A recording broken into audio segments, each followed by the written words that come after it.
I'm going to teach you about the process of a simple straight stitch, and it's going to involve start and finish. So start and finish always involves with a back stitch at the top and a back stitch at the bottom. We have a paper cutout pieces of pattern and a pattern piece in fabric. If you've noticed, I've got a couple of samples here. This, I didn't have enough fabric for one whole face, so I actually created a seam. I've also done that with our pattern piece to make the lucky little strawberry pincushion that we're going to do. This little assignment will teach you back stitch, straight stitch, selection of a small piece of fabric. Please make sure that you have enough and you're placing your pattern piece not piece of fabric in the middle, flat, so that it may be easy to cut, and you do that by pressing it. Please come to the other edge and you cut your fabric on your other straight edge close to your pattern piece. About fabric, we have a raw edge. It's not finished neatly. This is what we call a finished edge. I'm going to now take this and I'm going to crease it and have it come in half. And to do that, I'm going to go over to the iron and press it neatly. Press. And it makes a smaller pizza shape, okay? You'll know that you've done this correctly. Here's the math portion, is that I can take two straight edges and I can come to the center and it creates another pizza shape that originally made it when it's in half. So each of these angles are at 45. Okay. Let's go to the sewing machine now, and we're actually going to do a start and finish straight stitch. The needle, I actually will make sure that the pressure foot lever is up and I place it down. I take the hand wheel and I place the needle in the thread. It's always towards me, if not, it'll knot. I am going to make sure my index finger is ready to place on the reverse button. I'll go ahead 5 stitches and then I'll reverse. I'm using the raw edge on the very inside line of the presser foot because this is a small object and we have to turn it inside out.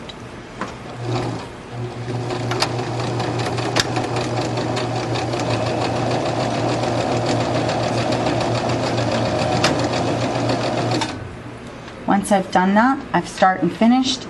I'm going to lift up the pressure lever and I'm going to cut my edges.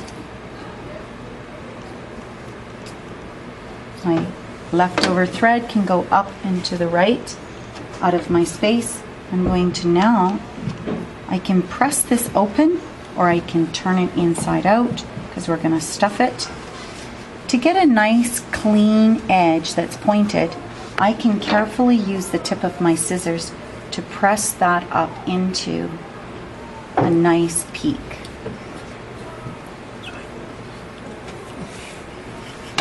To create the gathering on the top for the little strawberry portion, I need to set my machine at a 4-length stitch. It's still on straight stitch. I will start at where the seam I sewn with a start back stitch.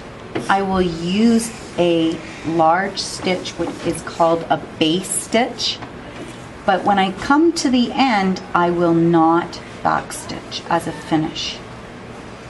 I turn it around like a Harry Potter's hat. I will use still the same raw edge and it will be close to the inside line of the metal part of the presser foot. Put the presser foot lever down, put the needle towards me with the hand wheel. Remember, I'm going to still go a few stitches and I will back stitch. And then I'm going to continue around. If you lose control, just lift up your foot from the foot pedal, place your needle in your fabric. You're going to lift up your presser foot lever and pivot a bit because this is a circular formation.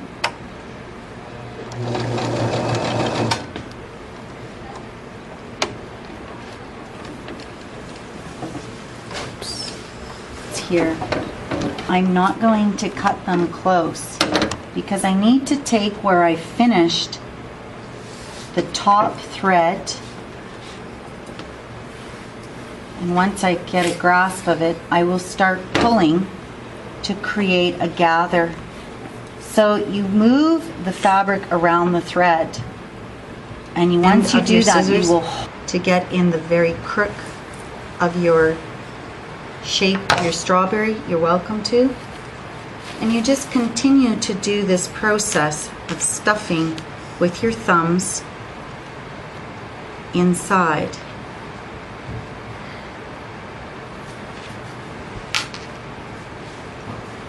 You want to make it dense.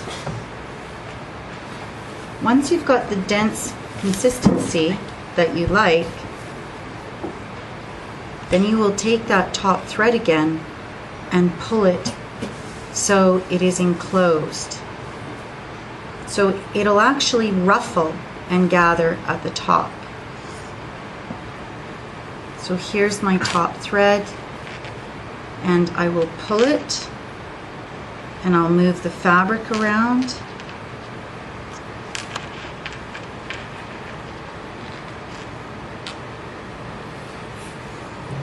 To create a closure, like so.